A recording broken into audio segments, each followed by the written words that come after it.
Okay, this is the continuation part of the chapter number 2, that is the Union Executive. Okay, and today we are going to study about the emergency provisions. आपको मैंने बहुत सारे videos share किए थे और मैंने कहा था कि इसमें पॉलिटिकल कमेंट्स को इग्नोर कीजिए and rest of the things you have to listen carefully. Okay, right. तो let us start with emergency provisions. Okay, ठीक है. And I hope the screen is clear to you. Give me a thumbs up if the screen is clear. We are going to start emergency provisions. Okay, right. There are three types of emergency generally.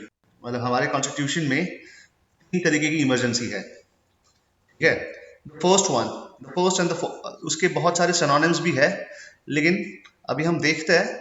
The first one is national emergency. क्या कहते हैं इसको? National emergency. इसके बाद जो आता है that is president's rule. Okay, और we can say constitutional emergency.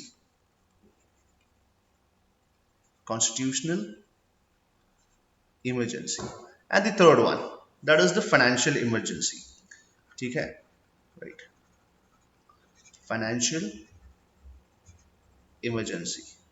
National emergency अभी तक भारत में 3 बार लग चुकी है. प्रेसिडेंट्स रूल अनगिनत बार लग चुका है. फाइनेंशियल इमरजेंसी एक भी बार नहीं लगा है. Okay, this is article number 352 of the constitution of the Indian constitution. यहाँ पर this is the article number 356 and this is the article number 360.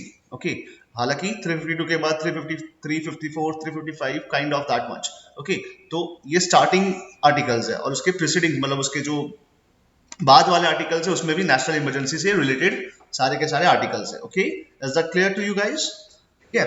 अब चलिए, यहाँ पर टेक्स्ट बुक के अलावा हम क्या पढ़ने वाले हैं? बहुत ही बढ़िया पढ़ने वाले हैं. कुछ चीजें आपको समझ में नहीं आएगी, ज्यादा दिमाग पे प्रेशर मत लगाइएगा. ठीक है, क्योंकि इसके लिए एक अच्छा खासा पॉलिटिकल नॉलेज होना जरूरी है आपके लिए.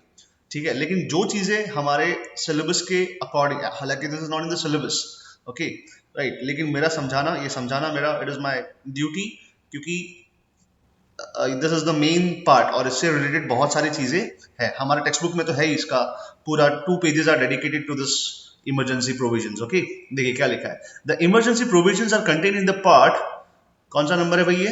18, 17, बताइए कौन सा है? रोमन नंबर मुझे नहीं आता.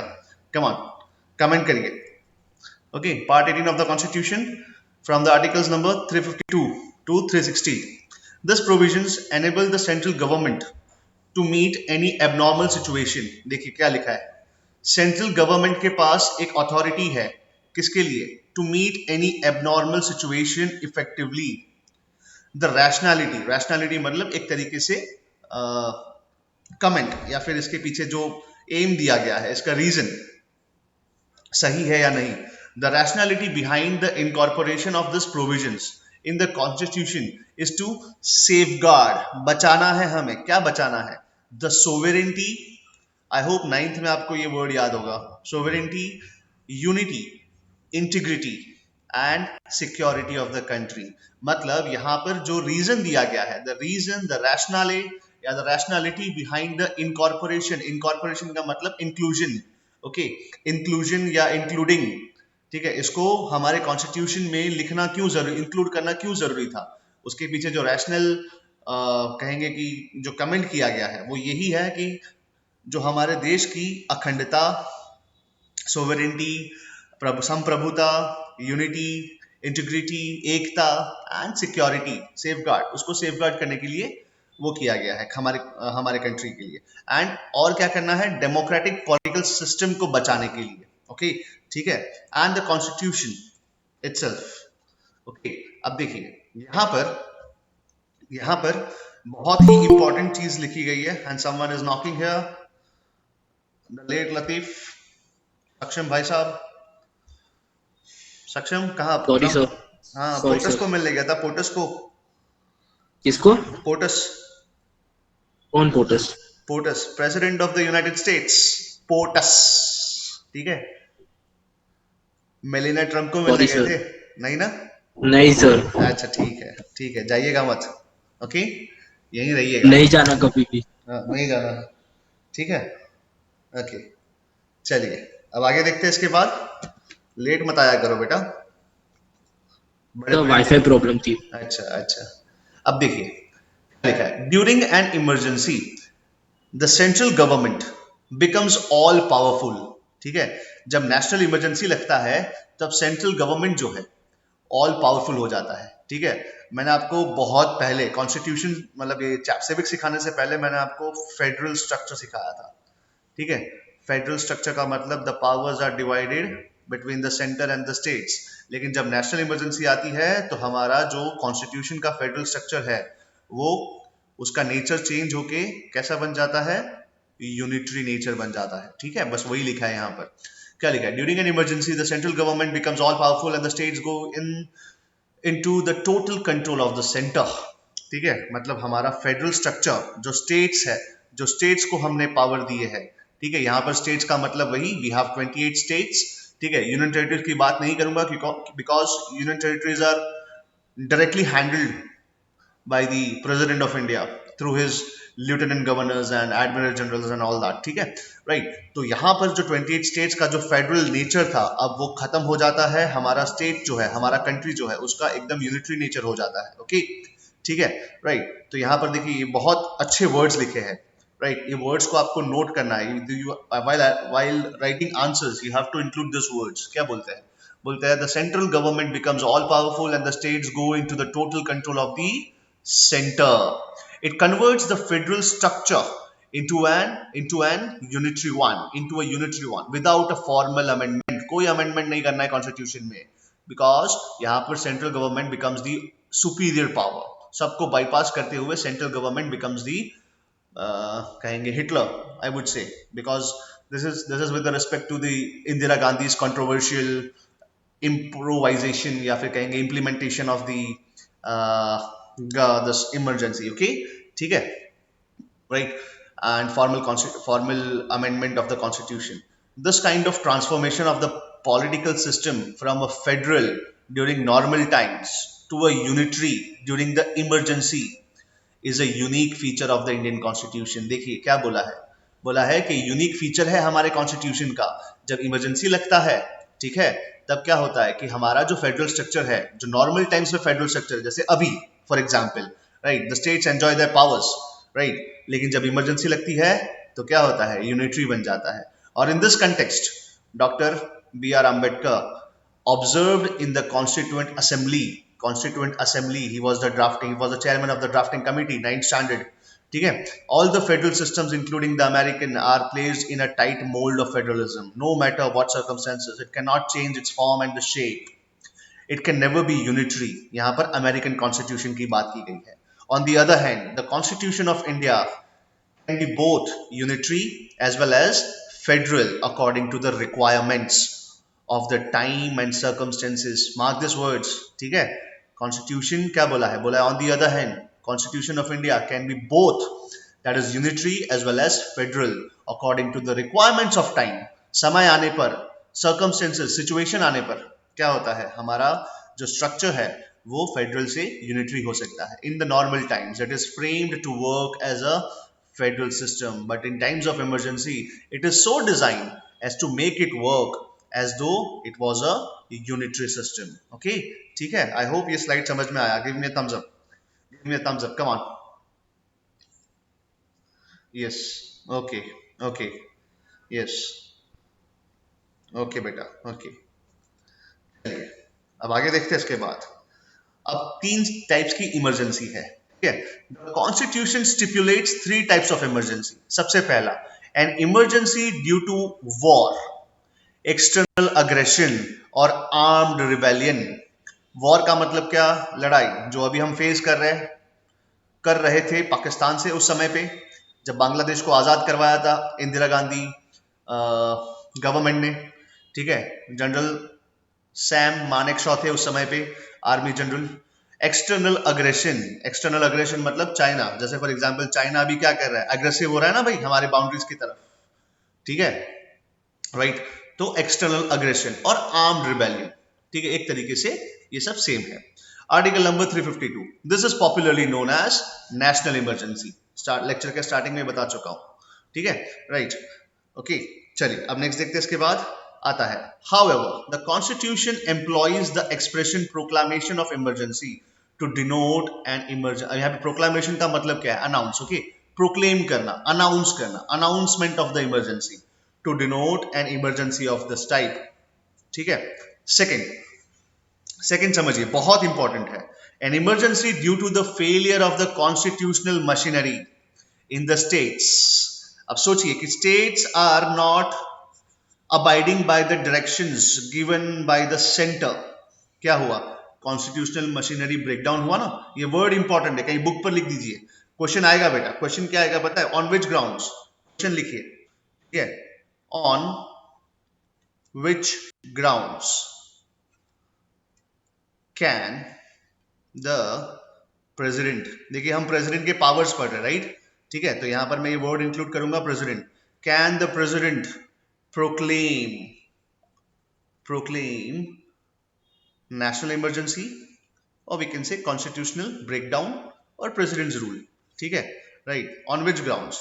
तो सबसे पहले अगर नेशनल इमरजेंसी की बात आए तो आपको यही लिखना है। क्या लिखना है पता है?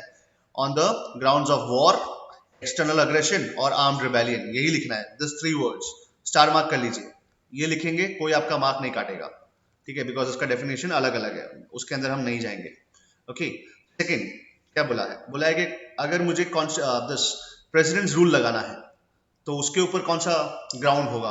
ऑन विच ग्राउंड्स, किस इल्जाम पे? तो कहेंगे कॉन्स्टिट्यूशनल मशीनरी ब्रेकडाउन, फेलियर हो सकता है, यहां पर आपकी बुक में ब्रेकडाउन लिखा है, ठीक है, breakdown of the constitutional machinery, failure of the constitutional machinery, that is article number 356। This is popularly known as president's rule. It is also known by other names, state emergency, or we can say constitutional emergency. However, constitution does not use the word emergency for this situation, ठीक है, right, यहाँ पर emergency word use नहीं किया गया है constitution में। यहाँ पर क्या लिखा है? Failure of the constitutional breakdown, ठीक है, या कॉन्स्टिट्यूशनल मशीनरी, ठीक है, ओके, समझ में आया? Third point, third emergency, third type of emergency, financial emergency due to a threat of financial stability और क्रेडिट ऑफ इंडिया। यहां पर अगर मैं फाइनेंशियल स्टेबिलिटी ना लिखूं तो इंस्टेबिलिटी लिखना पड़ेगा। क्या लिखना पड़ेगा? इंस्टेबिलिटी। हमारे प्रेसिडेंट को, हमारे प्रधानमंत्री को लग रहा है भाई इन शॉर्ट टाइम, हो सकता है आफ्टर 6 मंथ्स, ठीक है, आप देख रहे हो हमारा जीडीपी माइनस में जा रहा है फॉर दिस क्वार्टर, आप न्यूज पढ़ रहे होंगे, ठीक है, लेकिन this government is not accepting because we have a finance minister from JNU, that's it, ठीक है। अब देखिए क्या लिखा है? इंस्टेबिलिटी, राइट, तो यहां पर फाइनेंशियल इंस्टेबिलिटी होता है या क्रेडिट ऑफ इंडिया, ठीक है, हमारे प्रधानमंत्री को या हमारे प्राइम मिनिस्टर को लग रहा है कि भाई आने वाले समय में in the forthcoming future we will not be able to be financially stable, हम फाइनेंशियल इंस्टेबिलिटी की तरफ जा रहे हैं, तो वो क्या करेंगे? फाइनेंशियल इमरजेंसी लगा देंगे। इसके इफेक्ट्स भी पढ़ाऊंगा, ठीक है, आज सिर्फ हम फर्स्ट टॉपिक पढ़ेंगे, दैट इज नेशनल इमरजेंसी, वो भी नहीं पढ़ पाएंगे, ठीक है। आगे यही मैंने जो बताया क्वेश्चन, उसी का ही नेशनल इमरजेंसी हम एंटर कर रहे हैं। National emergency what we are studying the powers of the president, ठीक है, don't get confused, we are studying powers of the president, ठीक है, जहां पर हमने उनके डिप्लोमेटिक पावर्स देखे, लेजिस्लेटिव पावर्स देखे एंड एग्जीक्यूटिव पावर्स देखे, बहुत सारे पावर्स देखे, pardoning power and all that, ठीक है। Now what emergency powers of the president पढ़ रहे हैं। पावर्स ऑफ द प्रेसिडेंट के अंदर ही है इमरजेंसी पावर्स, और इमरजेंसी 3 टाइप्स की है जो अभी आपको समझाया। Don't get confused students, are you clear with this? Give me a thumbs up, come on, give me a thumbs up, am I too fast? Give me a thumbs up, समझ में आ रहा है? सब पॉइंट पढ़ रहे हैं, okay okay okay, ठीक है, थोड़ा फास्ट जाऊंगा बिकॉज नहीं समझ में आ रहा है। उदिति देखिए बेटा, अगर मैं कहूं तो मतलब मैं जो पढ़ा रहा हूं पिछले लेक्चर्स में से, वो क्या है? पावर्स ऑफ द प्रेसिडेंट हम पढ़ रहे हैं, ठीक है, powers of the president. Powers of the president में हमने क्या देखा? तो कहेंगे एग्जीक्यूटिव पावर्स देखे, लेजिस्लेटिव पावर्स देखे, डिप्लोमेटिक पावर्स देखे, ठीक है, राइट, एंड फाइनेंशियल पावर्स देखे, ठीक है, राइट, बहुत सारे उनके पार्डनिंग पावर्स देखे, राइट, मतलब वो माफी देना एंड ऑल दैट, ठीक है, राइट। तो अभी हम क्या पढ़ रहे हैं? अभी हम पढ़ रहे हैं इमरजेंसी पावर्स, और इमरजेंसी कितने टाइप्स की है? 3 टाइप्स की है, मतलब 3 इमरजेंसीज हमारे कॉन्स्टिट्यूशन में लिखा गया है। नेशनल इमरजेंसी ठीक है, प्रेसिडेंट्स रूल या breakdown of constitutional machinery, failure of constitutional machinery, and the third one is the financial emergency. Okay, और उसमें भी हम फर्स्ट वाला आज पढ़ने वाले हैं, that is the national emergency. Okay, article number 352, right? समझ में आया? Is that clear? Is that clear? Give me thumbs up, come on. Yes yes, okay okay, ठीक है। चैप्टर बहुत बड़ा है, तो चलिए आगे देखते हैं। अब आता है ग्राउंड्स ऑफ डिक्लेरेशन। भाई कौन से सिचुएशन में इसको डिक्लेयर कर सकते हैं? Under article number 352 the president, याद रखिएगा मैं क्वेश्चन उल्टा करके पूछूंगा, ठीक है भाई, who has the power to proclaim emergencies? आपको लिखना है प्रेसिडेंट, ठीक है, प्राइम मिनिस्टर लिख के आएंगे, एक चपेट दूंगा घर पे आके। ओके, देखिए under the article number 352 the president can declare a national emergency when the, देखिए mark this words, when the, इसको डबल इन्वर्टेड कॉमा में लिख रहा हूं, ठीक है, when the security of India और a part of it is threatened by what? By a war or external aggression or armed rebellion। ठीक है, ये वर्ड्स याद रखिएगा, ये कहीं पर लिख लीजिए नोटबुक में। ओके, कहीं पर लिख लीजिए नोटबुक में, टेक्स्ट बुक में, कहीं पर भी लिख लीजिए, आपके टेक्स्ट बुक में भी है, ठीक है। जब सिक्योरिटी ऑफ इंडिया या उसका कोई पार्ट इज थ्रेटेंड, ठीक है, हमें कोई खतरा है, किससे? वॉर से, एक्सटर्नल अग्रेशन अभी हम फेस कर रहे हैं लेह लद्दाख में, ठीक है, अगेंस्ट चाइना, राइट। हम अरुणाचल प्रदेश में भी फेस कर रहे हैं, डोकलाम हुआ था, सिक्किम में, Bhutan is also facing, Bhutan is not our part, लेकिन उसको भी एक्सटर्नल अग्रेशन फेस करना पड़ रहा है ड्यू टू चाइना, ठीक है। It may be noted that the president can declare a emergency, a national emergency, even before the actual occurrence of war. ठीक है भाई, वॉर होने की राह नहीं देखना है कि भाई वो गोली चलाएगा फिर हम इमरजेंसी डिक्लेयर करेंगे, नहीं, ऐसा नहीं है, ठीक है, राइट। तो क्या है, बोला है the president can declare a national emergency even before the actual occurrence of war और एक्सटर्नल अग्रेशन और armed rebellion. We are not going to wait for such situations to arise or such situations to initiate, ठीक है, right? We are not going to wait for such situations to get initiated or arise। हमें लगता है खतरा है security of India में, internal security में, armed rebellion होने वाला है या फिर वॉर होने वाला है, ठीक है, तो उस केस में we will not wait for such situations to initiate actually, ठीक है। तो अगर हमको लगता है तो हम इसको, हमको मतलब प्रेसिडेंट को लगता है तो हम प्रेसिडेंट जो है डिक्लेयर कर सकते हैं emergency. Okay, if is satisfied, अगर वो satisfied that there is an imminent danger, ठीक है, डेंजर हमारे ऊपर पोज कर रहा है। अब देखिए क्या लिखा है, president can also issue different proclamations on the grounds of war, external aggression and armed rebellion और imminent danger thereof, whether or not there is a proclamation already issued by him and such proclamation is in operation। This provision was added by the 38th Amendment Act of 1975। ठीक है, तो पहले इंदिरा गांधी ने क्या किया पता है? पहले भाई अमेंडमेंट किया कॉन्स्टिट्यूशन में, राइट, उसके बाद इमरजेंसी लगा दी। वेरी स्मार्ट, ठीक है, राइट, बहुमत है ना भाई, कल ही सिखाया था, राजीव गांधी के पास 411 थे, ठीक है, साहब के पास तो 303 ही है, राइट, एम आई राइट और not? If you will be knowing the politics, if you know the history of India, you can criticize, ठीक है। आप लोग को समझ में आ रहा है मैं क्या बोल रहा हूँ? बहुत ज्यादा इंग्लिश बोल रहा हूँ क्या? Give me a thumbs up at least, come on. अच्छा, बहुत ज्यादा इंग्लिश बोल रहा हूँ, ठीक है, थोड़ा हिंदी में समझाने की कोशिश करूंगा। ओके ओके ओके, चलिए चलिए नेक्स्ट देखते हैं। अब आता है, when a national emergency is declared on the ground of war और external aggression, it is known as external emergency, ठीक है। अब इमरजेंसी भी दो टाइप की होती है, एक्सटर्नल और इंटरनल। जब हमको देश के बाहर से खतरा है, चाइना से खतरा है, पाकिस्तान से खतरा है, अफगानिस्तान से कभी नहीं हो सकता बिकॉज वो हमारा फ्रेंड है, ठीक है, लेकिन कुछ कह नहीं सकते, आजकल तो फ्रेंड भी धोखा दे रहे हैं, जैसे ईरान, ठीक है, ईरान को तो हम हमारा फ्रेंड मान रहे थे, उन्होंने हमें धकेल दिया चाबार पोर्ट से, ठीक है, due to the delayed payments, बहाना दिया डिलेड पेमेंट्स, आपकी तरफ से पेमेंट नहीं हो रहा है इसीलिए हम आपको निकाल रहे हैं, ठीक है। आई होप आपको पता है, this is in the current news, और नहीं पता है तो give me a message, I will send you the link. Okay, मेरे पास बहुत सारे आर्टिकल्स इसके रिलेटेड।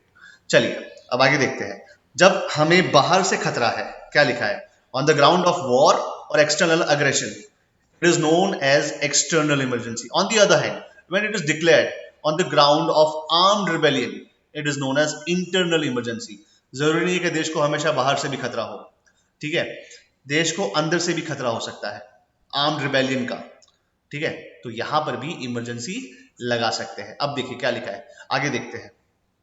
अ प्रोक्लामेशन, अनाउंसमेंट, प्रोक्लामेशन में बार बार नहीं कहूंगा, it is announcement, okay, formal announcement, ठीक है। A proclamation of national emergency may be applicable to the entire country और only a part of it, ठीक है, राइट, जैसे जैसे निफा में लगाया गया था, बताऊंगा आगे निफा क्या है, ठीक है।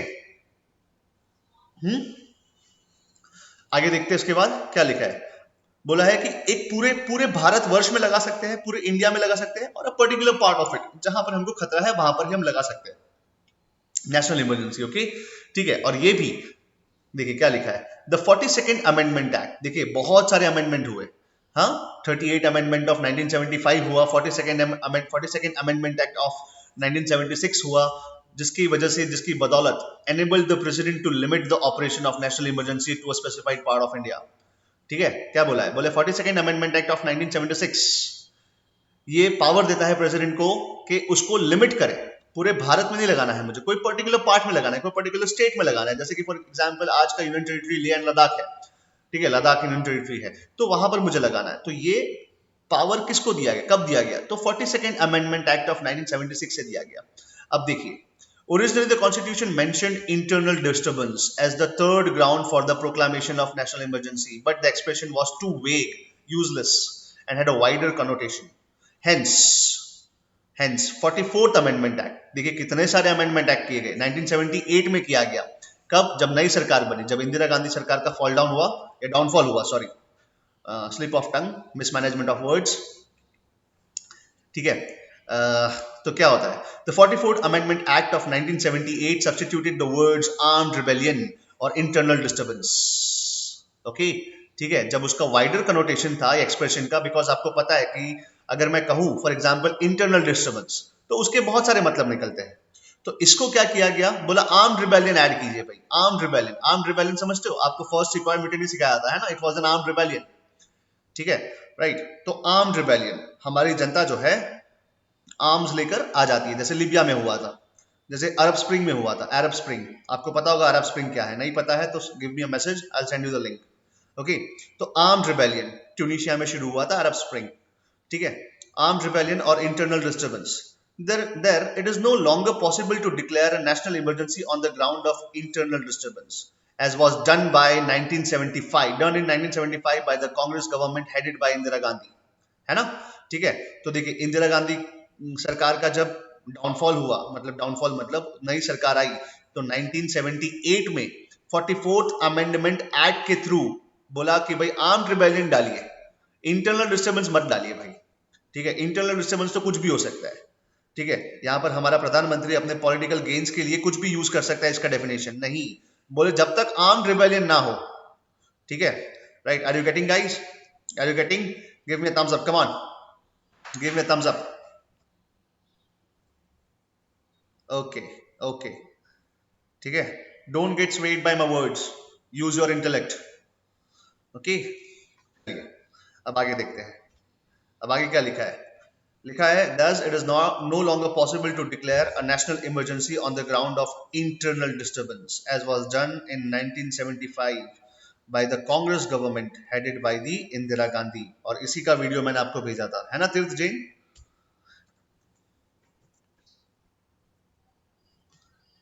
नेक्स्ट देखते हैं इसके बाद, okay. President however can proclaim a national emergency only after a written recommendation from the cabinet, याद रखिए, पहले क्या था बताया बेटा, पहले जो है बोला कि ऑन दी एडवाइस, सिर्फ एडवाइस पे ही, यहां पर देखिए याद रखिएगा, सिखाया था, है ना, प्रेसिडेंट को एडवाइस देता है, कौन देता है, the prime minister and his council of ministers, सिर्फ एडवाइस, एडवाइस का मतलब बोल दिया भाई साहब इमरजेंसी लगा दीजिए, ठीक है।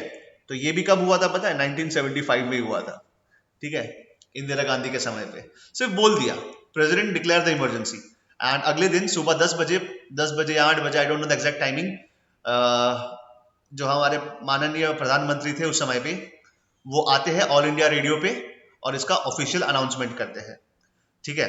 तो ये गलत था कि सिर्फ एक मतलब एक इनफॉर्मल बोलने के ऊपर प्रेसिडेंट को काम करना पड़े, this is not fair, right? Because this emergency was controversial at that time, कि भाई सिर्फ बोलने पे प्रेसिडेंट इमरजेंसी लगा दे, इतना बड़ा डिसीजन ले ले, नहीं नहीं, ऐसा नहीं होगा।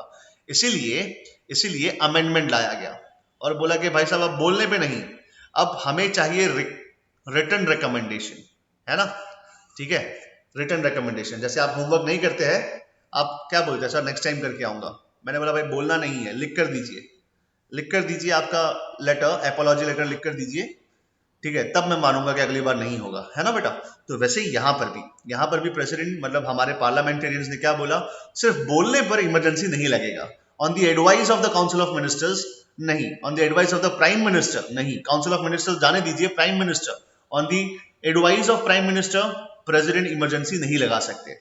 एक फॉर्मली फॉर्मली एक रिटन रिकमेंडेशन देना पड़ेगा कैबिनेट को, ठीक है, राइट? अब देखिए आगे ही इसका स्पेसिफिक मतलब स्पेसिफाई किया है, this means that the emergency can be declared only on the concurrence of the cabinet and not merely on the advice of the prime minister. समझ में आया?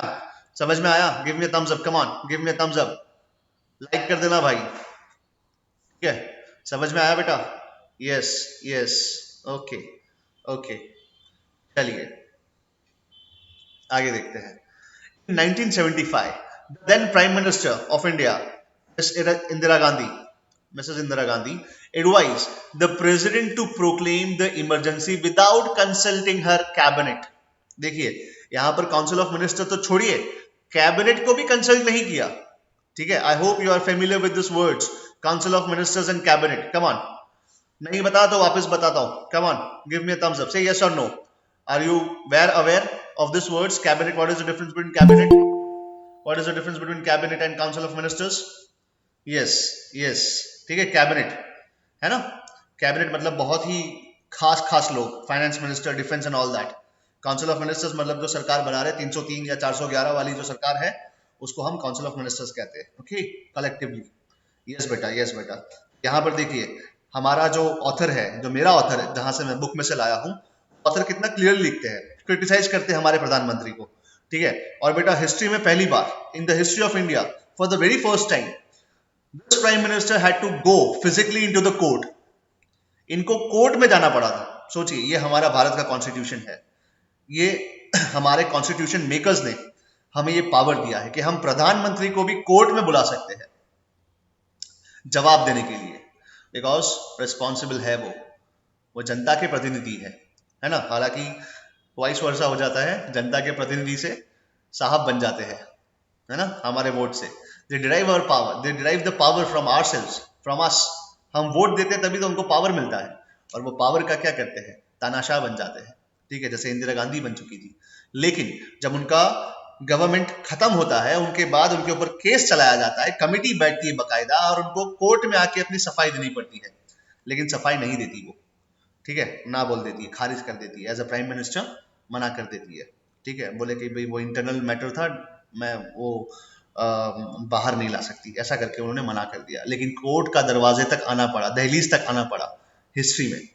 और नहीं पता तो मुझे बताइएगा, मैं आपको वीडियो भेजूंगा उसका, ठीक है?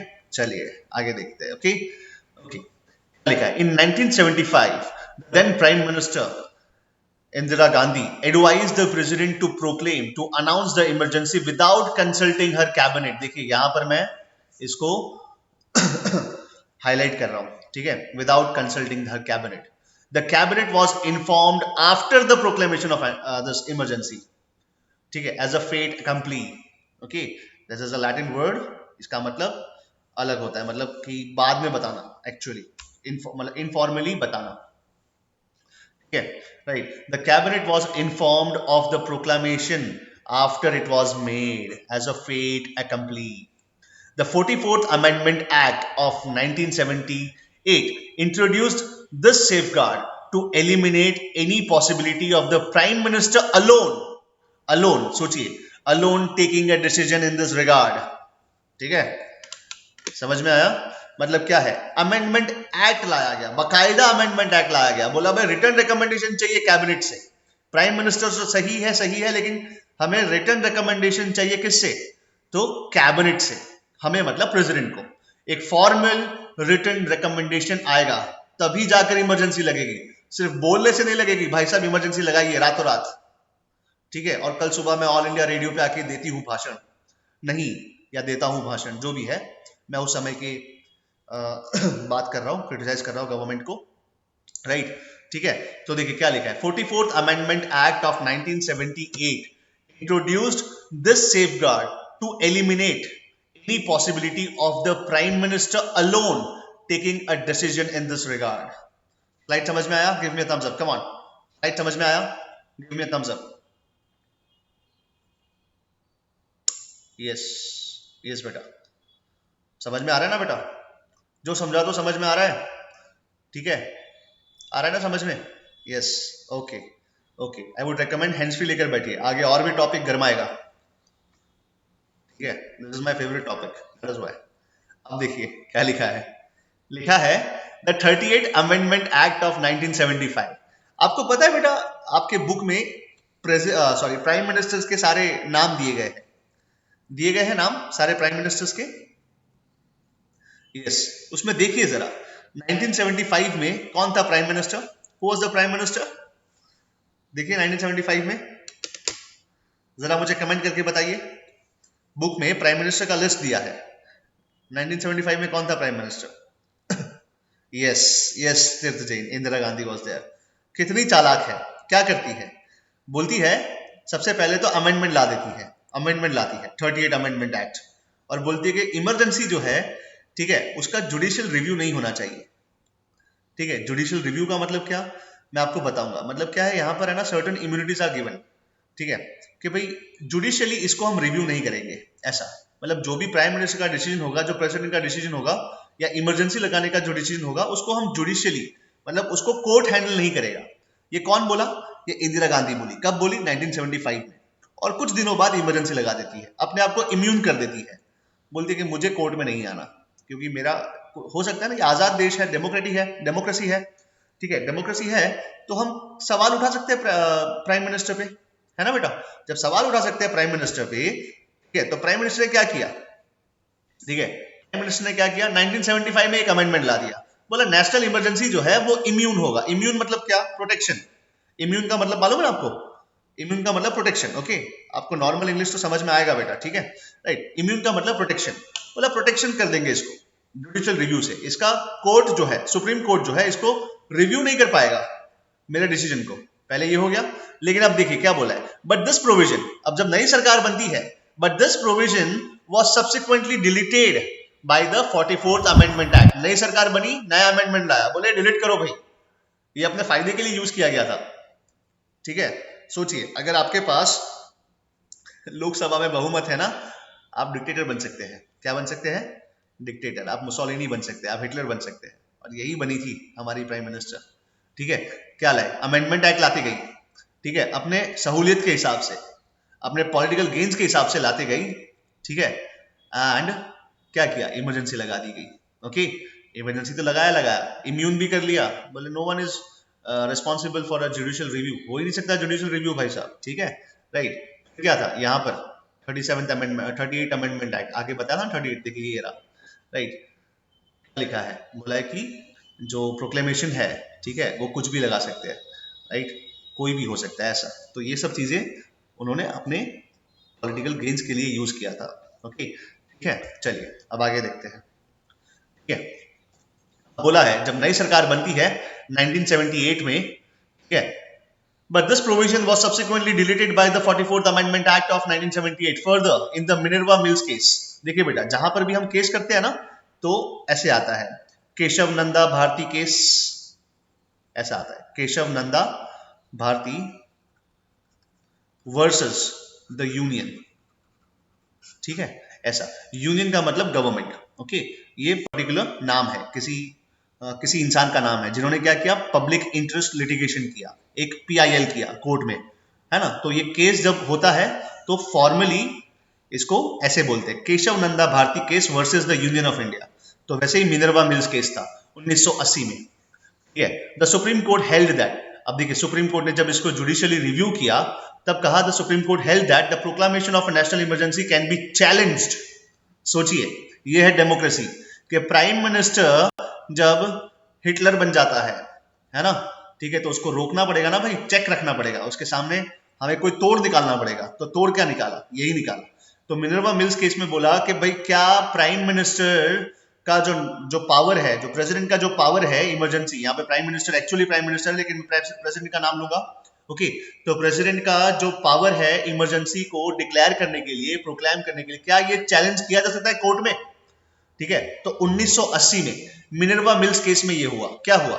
बोला कि national emergency, the proclamation, the announcement of the national emergency can be challenged in a court on the ground of malefied, or that the declaration was based on wholly extraneous and irrelevant facts and is absurd or perverse। बहुत भारी words है, ठीक है, ठीक है, right.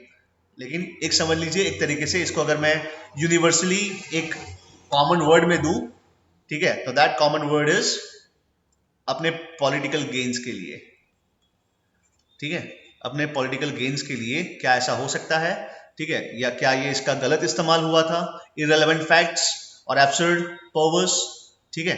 तो यहां पर ये सुप्रीम कोर्ट ने कहा, ठीक है, right, this is true democracy. समझ में आया, राइट। ये डेमोक्रेसी को हमको बचाना है कुछ भी करके। प्रधानमंत्री तो आते जाते रहेंगे, सरकारें आते जाती रहेंगी, ये देश रहना चाहिए। अटल बिहारी वाजपेयी ने कहा था ये, ठीक है, that is why is my favourite prime minister ever ever, ठीक है, वो भी भेजूंगा मैं। उन्होंने कहा था कि प्रधानमंत्री तो चेंज होते रहते हैं, ठीक है, सत्ताएं आती रहती है, जाती रहती है, सरकारें बनती रहती है, गिरती रहती है, लेकिन देश रहना चाहिए, ठीक है, और देश डेमोक्रेसी से रहता है, ओके, ठीक है। और डेमोक्रेसी क्या है? यही डेमोक्रेसी है कि आप प्रधानमंत्री को कोर्ट में ला सकते हैं, और उसके बाद कोर्ट में आई थी हमारे प्रधानमंत्री, ठीक है, लेकिन उन्होंने बहाना क्या दिया? Meaning of mala fide, state versus Jolly LLB, yes yes बेटा, yes yes, okay. Meaning of mala fide का मतलब यही है बेटा कि इट इज एक्स्ट्रा वेगन, ठीक है, मैलिफाइड का मतलब यही है। या फिर अगर आप दूसरा वर्ड देखना चाहे मैलिफाइड का, ऑफिशियल वर्ड लिखना चाहे, जो कहेंगे कि डिक्शनरी में होता है, तो लिखिए in a bad faith, in a bad faith, okay, in a bad faith with intent to deceive, धोखा देना, उसको कहते हैं मैलिफाइड। ये मैलिफिशियस है, धोखा देने वाली चीज है यार, ठीक है, राइट। इररिलेवेंट फैक्ट है, आपकी जो फैक्ट, आपने जो रीजन दिया है इमरजेंसी लगाने का, वो डिसीव करने का था, आपका मकसद था डिसीव करना, पॉलिटिकल गेन्स हासिल करना, ठीक है, अपनी सत्ता को बचाना, ओके, अपनी सत्ता को बचाना। समझ में आया बेटा, राइट, ठीक है, ये चीजें यहां पर होगी, राइट। चलिए अब आगे देखते हैं इसके बाद। समझ में आया बेटा? Give me a thumbs up, come on, give me a thumbs up. समझ में आया? Yes, okay okay okay. अब आगे देखते हैं इसके बाद। नेक्स्ट जो है, अब आते हैं पार्लियामेंट्री अप्रूवल एंड ड्यूरेशन। देखिए बहुत आसानी से, आपके पास 411 सीट होगी, ठीक है, सॉरी 411 सीट होगी, तो आसानी से आप इसको अप्रूव करवा सकते हैं ना, पार्लियामेंट से आराम से हो जाएगा, लोकसभा से अप्रूव हो जाएगा, ठीक है। तो यही हुआ, हाँ, देखिए देखते आगे क्या लिखा है। बोले कि भाई पार्लियामेंट इसको अप्रूव तो करना चाहिए ना, तो बोला हाँ करेगा ना, पार्लियामेंट अप्रूव करेगा। तो देखिए क्या लिखा है, the proclamation of emergency must be approved by both the houses, keep this in mind, okay, ठीक है। यहां पर मैं डबल इन्वर्टेड कॉमा करता हूं, bye both the houses of the parliament, ठीक है। The proclamation means what? Announcement. The proclamation of emergency must be approved by both the houses of the parliament within 1 month from the date of its issue, ठीक है। जैसे कि for example 22 July 2020 emergency लगा दी जाती है, ठीक है, prime minister के द्वारा, सॉरी प्रेसिडेंट के द्वारा, तो 1 मंथ कितना होगा? 22 अगस्त 2020, राइट, है ना, समझ में आया? तो with in this 1 month approve करवाना जरूरी है, ओके, ठीक है। समझ में आया बेटा? समझ में आया?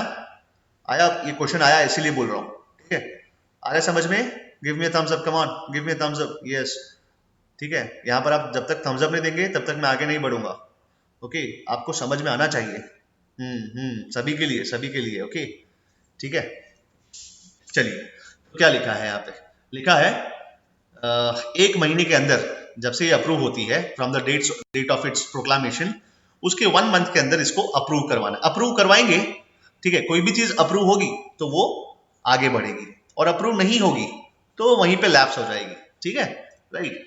देखिए क्या लिखा है, ओरिजिनली द पीरियड अलाउड, ये आपके लिए काम का नहीं है लेकिन जनरल नॉलेज के लिए रखिए। Originally the period allowed for the approval bye the parliament was 2 months। ठीक है, वाज 2 months ना। लेकिन सरकार बदली, कब बदली? 1978 में बदली, right, and was reduced by 44th amendment act. सोचिए कि ये इमरजेंसी इतनी बकवास थी, इतनी मैलिफिशियस थी, इतनी डिसीव्ड थी, धोखाधड़ी थी कि नई सरकार को, ठीक है, जो पिछली सरकार ने जो काम किए थे, जो कॉन्स्टिट्यूशन का फायदा उठाया था, वो सारे के सारे चेक्स एंड बैलेंसेस करने पड़े। ठीक है, राइट, मतलब 2 महीने से घटाकर 1 महीने करिए इसको यार। ऐसे कोई आया मुंह उठा के प्रधानमंत्री बन गया और इमरजेंसी लगा दिया तो 2 महीने तक तो फिर देश बर्बाद हो जाएगा, है ना। इसीलिए क्या किया, 44th अमेंडमेंट एक्ट ऑफ 1978 क्या बोला? बोला कि भाई साहब इमरजेंसी का जो अप्रूवल ड्यूरेशन है, ठीक है, जो ड्यूरेशन ऑफ अप्रूवल है उसको घटाइए, 2 months नहीं 1 month करिए। ठीक है, राइट, समझ में आया बेटा? समझ में आया? Give me thumbs up, come on, give me thumbs up. समझ में आया? Yes yes, okay okay, I hope समझ में आ रहा है। Are you enjoying the lecture? We still have 10 minutes। Okay okay, चलिए, इसीलिए कॉन्स्टिट्यूशन पढ़ना जरूरी है। मैं चाहता तो ये स्किप करवा सकता था, ठीक है, लेकिन नहीं करवाया, क्योंकि आपको अवेयर करना है। You are the future of India, you are the future of India. Okay, ठीक है, जनता दल भाई, ठीक है, यूनाइटेड जनता दल की सरकार बनी, राइट। ठीक है, आगे देखते हैं आगे क्या लिखा है। आगे लिखा है, however, if the proclamation of emergency is issued at a time when Lok Sabha has been dissolved, or the dissolution of Lok Sabha takes place during the period of 1 month without approving the proclamation। क्या होता है पता है बेटा? देखो होता क्या है, इतना इतना मतलब पॉलिटिशियंस, भले हमको ऐसा लगता है कि अनपढ़ है, गवार है, लेकिन इनका दिमाग इतना चलता है, ठीक है, हालांकि ये प्राइम मिनिस्टर तो पढ़े लिखे थे, इनका दिमाग ऐसा चलता है। क्या किया पता है? अब पहले तो प्रोक्लेम किया इमरजेंसी लगाइए, सून आफ्टर एडवाइस कर दिया प्रेसिडेंट को, बोले डिसॉल्व दिस लोकसभा। ठीक है, आपको पता है ना, prime minister has the power dissolve the Lok Sabha. ठीक है, हाँ, प्राइम मिनिस्टर के एडवाइस पे president president dissolve the Lok Sabha. Okay, ठीक है, तो यहां पर लोकसभा भी डिसॉल्व हो गई। देखिए क्या लिखा है, however, if the proclamation of emergency is issued at a time when Lok Sabha has been dissolved, or the dissolution of Lok Sabha takes place during the period of 1 month without approving the proclamation, then the proclamation survives until 30 days from the first sitting of the Lok Sabha after its reconstitution। ठीक है, समझ में आया? नहीं समझ में आएगा आपको, ठीक है, बहुत पेचीदा है, समझाना पड़ेगा, लेकिन पहले मैं पूरा सेंटेंस पढ़ लूं फिर आपको समझाता हूं। ठीक है, राइट। क्या लिखा है?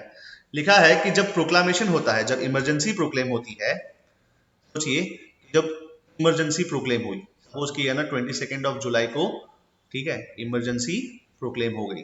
ओके, जब इमरजेंसी प्रोक्लेम हो गई, राइट, तो जनरली क्या होता है कि 1 मंथ के अंदर इसको अप्रूव करवाना जरूरी है, लेकिन इसी समय पे लोकसभा डिसॉल्व हो जाए, है ना भाई। मैंने कहा ना, प्रधानमंत्री क्या कर सकता है, एडवाइस करता है प्रेसिडेंट को, dissolve this Lok Sabha, we don't need this Lok Sabha. तो जब डिसॉल्यूशन हो जाए लोकसभा का, तो उस केस में क्या करेंगे? तो उस केस में जब नई लोकसभा बनेगी, ठीक है, जब न्यू लोकसभा बनेगी, ठीक है, जब नई लोकसभा बनेगी तो उसके 1 मंथ के अंदर ये नई लोकसभा को वो जो पुराना वाला जो 22 जुलाई का इमरजेंसी है वो अप्रूव करवाना जरूरी है, provided that in the mean time Rajya Sabha उसको अप्रूव कर दे, क्योंकि दोनों हाउसेस का भाई इक्वल से है ना, equal powers of both the houses of equal power. ठीक है, to approve the proclamation of emergency, approve करवाना जरूरी है। तो बोला है कि जब कभी भी नई लोकसभा बने, ठीक है, उससे पहले राज्यसभा को अप्रूव करना जरूरी है। दैट्स इट, ठीक है, सिंपल है, राइट। अब ये समझ लीजिए, provided that Rajya Sabha has approved in the mean time approved it, okay, ठीक है। चलिए, अब यहां से काम का है, यहां से काम का है, देखिए क्या लिखा है।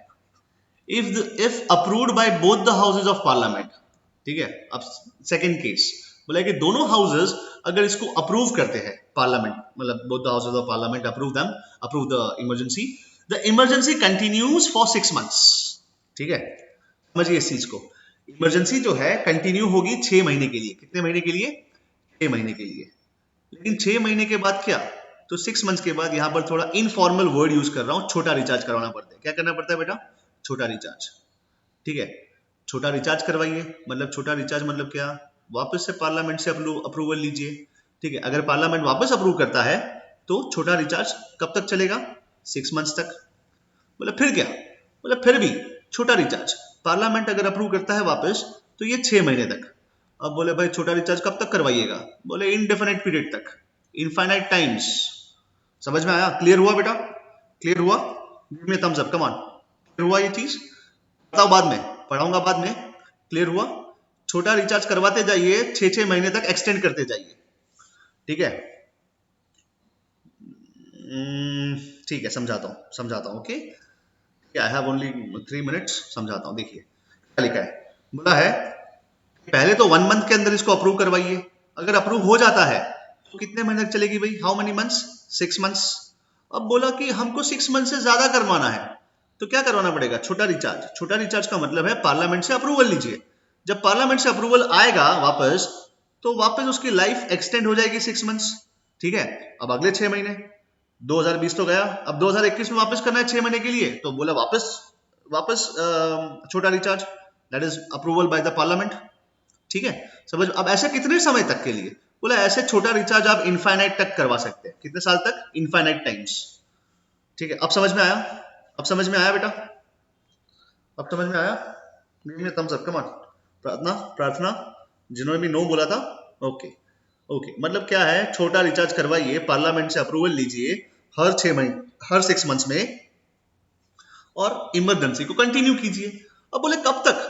1 साल, 2 साल, बोले इनफाइनाइट टाइम तक, जब तक प्राइम मिनिस्टर चाहे तब तक, जब तक पार्लियामेंट अप्रूव करे तब तक, ठीक है। ठीक है, समझ में आया? Got this? Got this? चलिए चलिए, अब देखिए क्या लिखा है। अब देखिए बहुत सारे अमेंडमेंट हुए थे इमरजेंसीज में, ओके। इमरजेंसी में बहुत सारे अमेंडमेंट हुए थे। क्या लिखा है? लिखा है if approved by both the houses of the parliament the emergency continues for 6 months and can be extended to an indefinite period, ठीक है। ठीक है, क्या है? इनफाइनाइट टाइम तक, indefinite period with an approval of the parliament for every 6 months। छोटा recharge करवाते जाइए हर 6 महीने से, हर 6 महीने पर, और आप लाइफ टाइम का इमरजेंसी लगा सकते हैं, है ना? Are you getting my words? मैं इनफॉर्मल वर्ड्स यूज कर रहा हूं, ठीक है। मतलब आपको समझाने के लिए, एग्जाम्पल देने के लिए मैं यूज कर रहा हूं, हालांकि I am not suppose to use this words, लेकिन आपको समझ में आए इसीलिए। This provision for periodical parliament approval was also added by the 44th Amendment Act of 1978, ठीक है। सोचिए कि इतना सारा हमारे कॉन्स्टिट्यूशन में खामियां थी, क्योंकि उनको पता नहीं था ना कि इमरजेंसी में मतलब प्रधानमंत्री जो है, ठीक है, इंदिरा गांधी बनने वाली है। अंबेडकर को नहीं पता था, डॉक्टर बी आर अम्बेडकर को नहीं पता था कि भाई एक जमाने में हमारी प्राइम मिनिस्टर आएगी और कॉन्स्टिट्यूशन में इमरजेंसी प्रोविजन का गलत फायदा उठाएगी, है ना? राइट। देखो क्या लिखा है, बिफोर दैट, इसके पहले 44th अमेंडमेंट एक्ट के पहले, ठीक है, the emergency once approved by the parliament could remain in operation as long as the executive the cabinet desired, है ना? समझ में आया? समझ में आया? Give me a thumbs up, come on, give me a thumbs up, ठीक है। ये जितने भी अमेंडमेंट एक्ट है सारे के सारे चेक्स एंड बैलेंसेस है। इससे पहले हमारे कॉन्स्टिट्यूएंट मेकर्स को, इवन जवाहरलाल नेहरू को नहीं पता था कि मेरी बेटी जो है, ठीक है, इमरजेंसी प्रोविजंस के ऐसे गलत फायदा उठाएगी, है ना?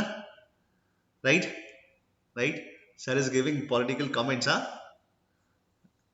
ठीक है, because sir is having that intellect, he is not swayed sir जो है बैक पाइपर की तरह, वो चूहे की तरह पीछे पीछे नहीं भागते बैक पाइपर के पीछे।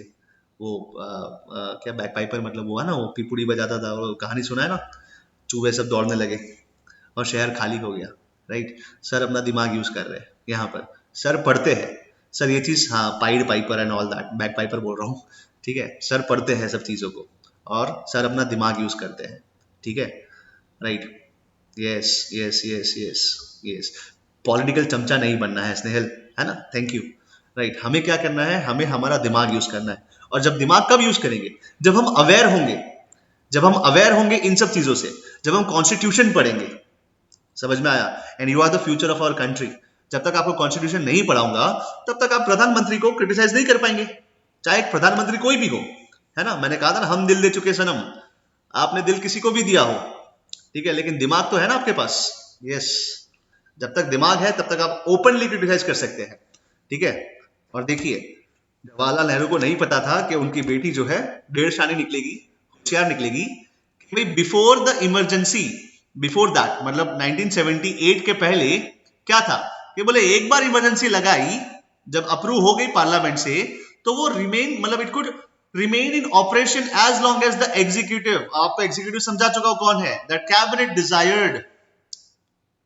ठीक है, समझ में आया? आज के लिए यहां तक रखते हैं, टाइम इज अप।